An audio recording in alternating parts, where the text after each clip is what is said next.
ہم اپنا آج کا سبق شروع کرتے ہیں۔ اعوذ باللہ من الشیطان الرجیم، بسم اللہ الرحمن الرحیم۔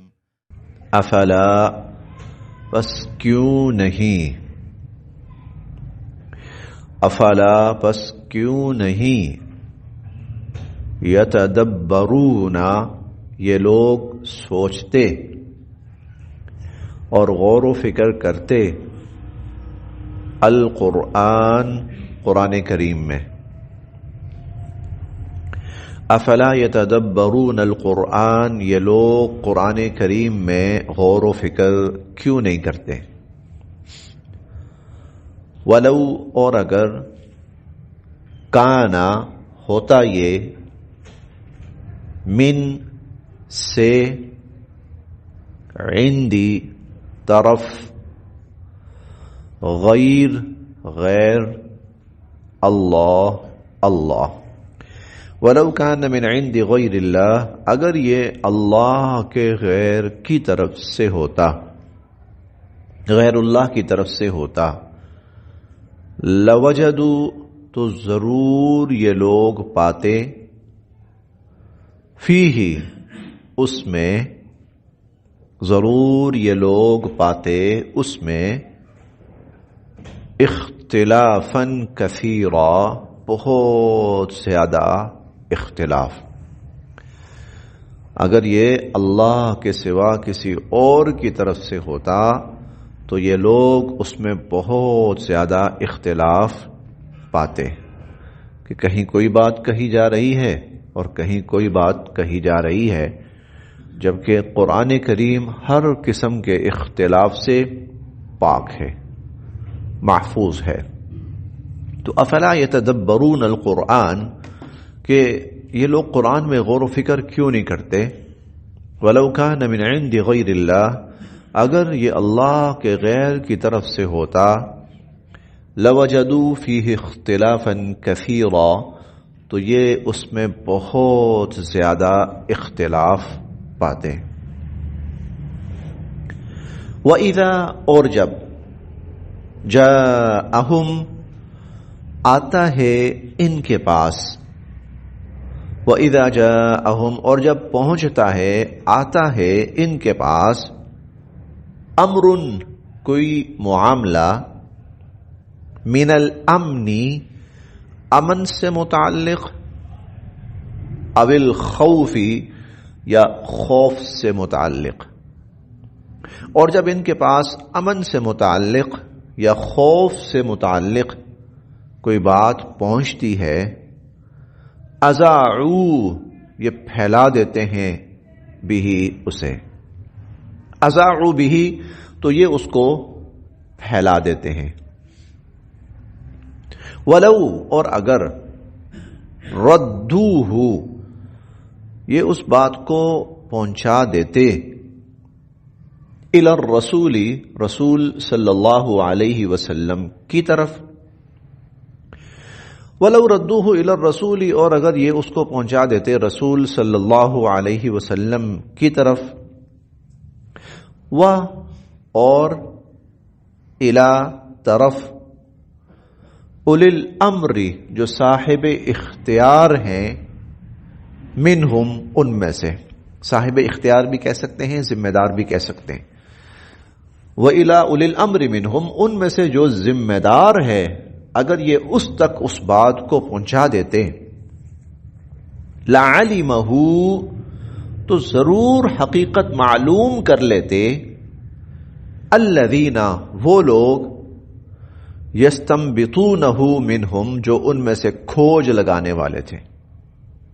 تو جو کھوج لگانے والے تھے، یستنبطونہ یہ استنباط سے نکلا ہے۔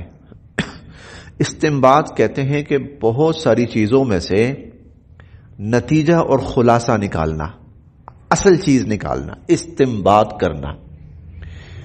مثال کے طور پر قرآن کریم کے اندر احکام بیان ہوئے ہیں، لیکن وہ احکام اشارتاً بیان ہوئے۔ فقہائے کرام نے کیا کیا ہے، قرآن کریم کی ان آیات کے اندر جو احکام اشارتاً بیان ہوئے ہیں ان کو سمجھا ہے اور سمجھ کر اصول بنا کر لوگوں کے سامنے پیش کیا ہے کہ قرآن کی اس آیت سے یہ اصول بن رہا ہے. اسے کہتے ہیں استنباط. اصل بات اندر سے نکالنا، اصل بات اندر سے، وہ بات جو پوری طرح واضح نہ ہو اس کے اندر سے اصل بات نکالنا، اسے استنباط کہا جاتا ہے. کئی دفعہ ایسے ہوتا ہے کہ حضور صلی اللہ علیہ وسلم کے بہت ساری روایات ہوتی ہیں. اچھا، وہ روایات بظاہر ایسا لگ رہا ہوتا ہے کہ یہ تھوڑی سی اس کے خلاف ہے، یہ تھوڑی سی اس کے خلاف ہے، یہ تھوڑی سی اس کے خلاف ہے، بظاہر یوں لگ رہا ہوتا ہے. ان سب روایات کو سامنے رکھ کر اس میں سے جو اصل و صحیح بات ہے اس کو نکالنا. اچھا، یہ پتہ کیوں ایسا فیل ہوتا ہے؟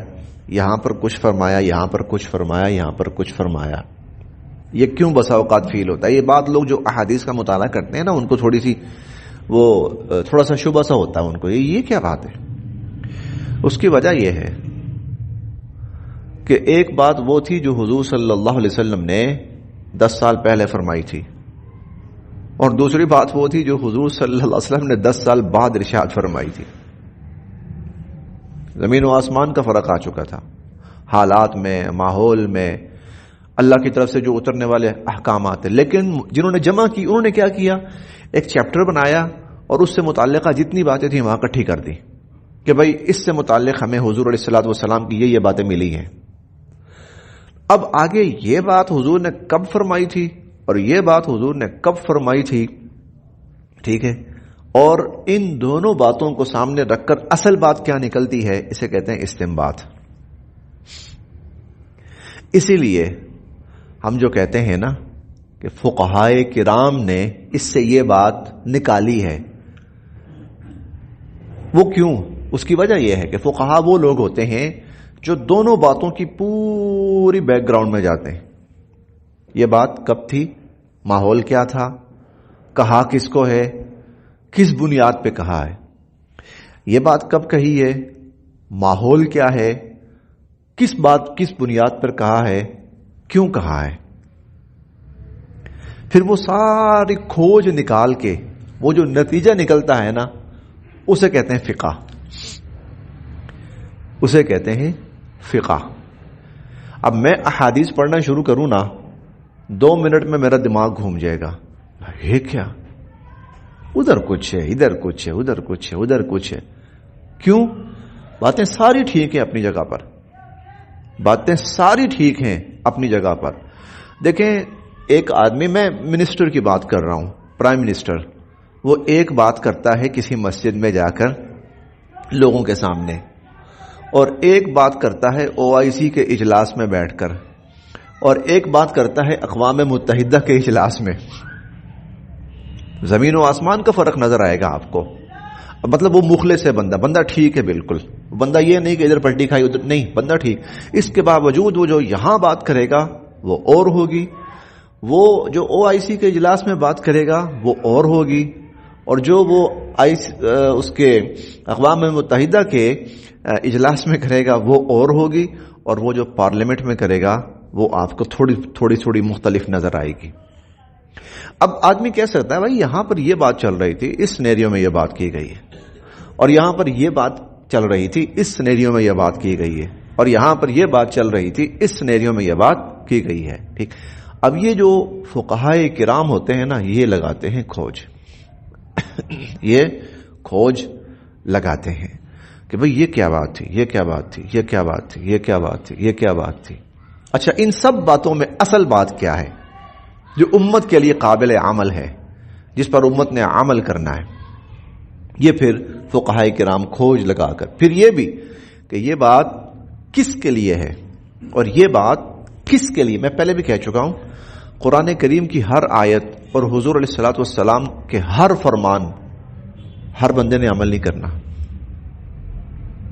ہم نے پڑھا ہے، نہیں بلکہ پڑھیں گے. اب چور مرد ہو یا عورت، ہاتھ کاٹ دو.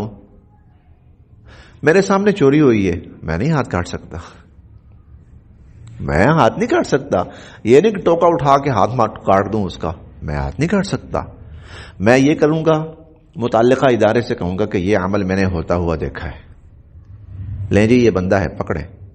اب وہ متعلقہ ادارہ پولیس کا ہاتھ وہ بھی نہیں کاٹ سکتا، ہاتھ وہ بھی نہیں کاٹ سکتا. وہ کیا کریں گے؟ وہ تفتیش کریں گے. تفتیش میں اگر وہ شخص گناہگار ثابت ہوتا ہے وہ پیش کریں گے اس کو عدالت میں. عدالت کا جج ہاتھ وہ بھی نہیں کاٹ سکتا، ہاتھ وہ بھی نہیں کاٹ سکتا. وہ صرف فیصلہ سنا سکتا ہے کہ ہاں اس کو یہ سزا دی جائے.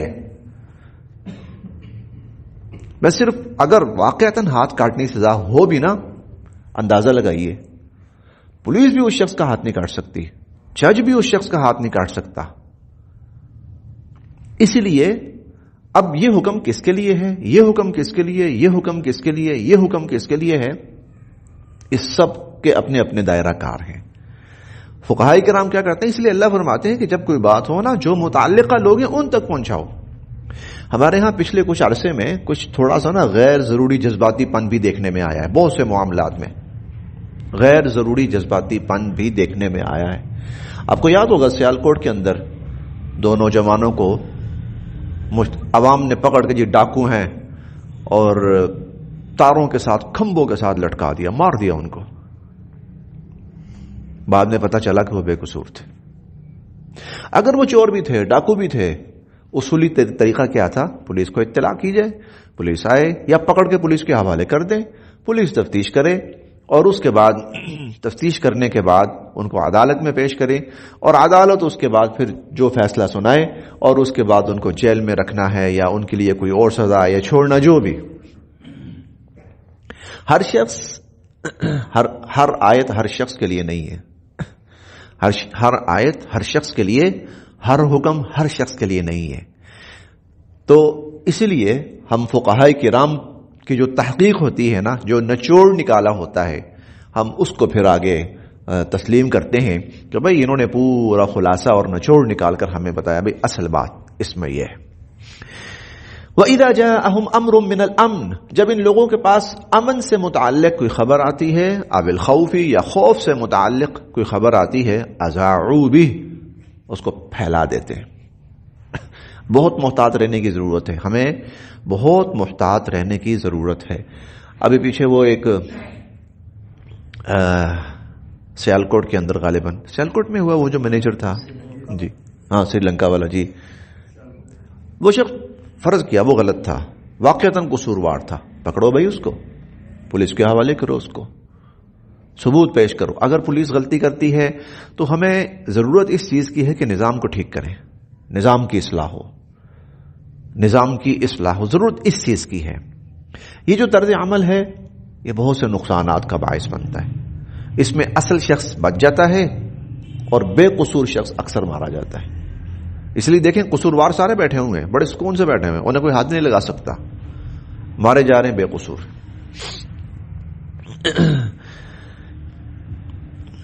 وَلَوْ رَدُّوهُ، اور اگر یہ اس معاملے کو پہنچا دیتے، جو خبر پہنچی تھی، کچھ لوگ ایسے ہوتے ہیں پھیلا دیتے ہیں، وَلَوْ رَدُّوهُ، اگر یہ اس بات کو پہنچا دیتے إِلَى الرَّسُولِ، رسول صلی اللہ علیہ وسلم کے پاس، وَإِلَىٰ أُولِي الْأَمْرِ، یا جو صاحب اختیار یا ذمہ دار لوگ تھے ان تک پہنچا دیتے، لَعَلِمَهُ الَّذِينَ يَسْتَنبِطُونَهُ مِنْهُمْ، جو لوگ کھوج لگانے والے ہیں وہ حقیقت جان لیتے. وَلَوْ، اور اگر لا، آج نا بچوں کو اسی سے متعلق نا میں جا کر اسی سے متعلق پڑھیں گے کہ ان جاءکم فاسق بنبأ، اگر آپ کے پاس کسی غیر ناقابل اعتبار ذریعے سے کوئی خبر پہنچے، فتبینوا، کنفرم کیا کرو پہلے، ان تصیبوا قوما بجہالۃ، ایسا نہ ہو کہ نادانستگی میں تم کسی کے ساتھ زیادتی کر بیٹھو، فتصبحوا علی ما فعلتم نادمین، اور پھر بیٹھ کے پوری زندگی پچھتاتے رہو. پھر بیٹھ کر پوری زندگی، ہمیں بہت سارے میسیجز آج کل نا، بہت سے غیر ضروری فضول قسم کے میسیجز آتے رہتے ہیں، یہ ہو گیا وہ ہو گیا. متعلقہ اتھارٹی سے کنفرم کر لیں، یہ ایسا ہے، کچھ ہے، ٹھیک ہے، نہیں ہے سائڈ پہ کر دیں. لعلمہ الذین، تو جان لیتے وہ لوگ، یستنبطونہ منہم، جو حقیقت تک پہنچنے والے ہیں، ولو اور اگر لا نہ فضل اللہ اللہ کا فضل ہوتا علیکم تم پر ورحمتہ اور اس کی رحمت ولولا فضل اللہ علیکم ورحمتہ اور اگر اللہ کا فضل اور اس کی رحمت نہ ہوتی تم پر لتبعتم تو تم پیچھے لگ پڑتے الشیطان شیطان کے الا قلیلا سوائے چند ایک کو چھوڑ کر تم لوگ شیطان کے پیچھے لگ جاتے کہ شیطان تو چاہتا ہے کہ ایسی غیر ضروری اور بے سر و پا باتیں پھیلا کر تمہیں ذہنی طور پر پریشان رکھے اور تم سے غلطیاں کروائے. فقاتل آپ قتال کیجئے آپ لڑیے فی سبیل اللہ اللہ کی راہ میں. لا تکلفو نہیں ہیں آپ مکلف الا مگر نفسک اپنی جان کے. لا تکلف الا نفسک آپ اپنی جان کے مکلف ہیں. وحرز اور ترغیب دیں المؤمنین ایمان والوں کو ایمان والوں کا شوق بڑھائیں یعنی کبھی اگر ایسا موقع آئے کہ اکیلے آپ کو اللہ کی راہ میں نکلنا پڑے تو آپ نکلیے.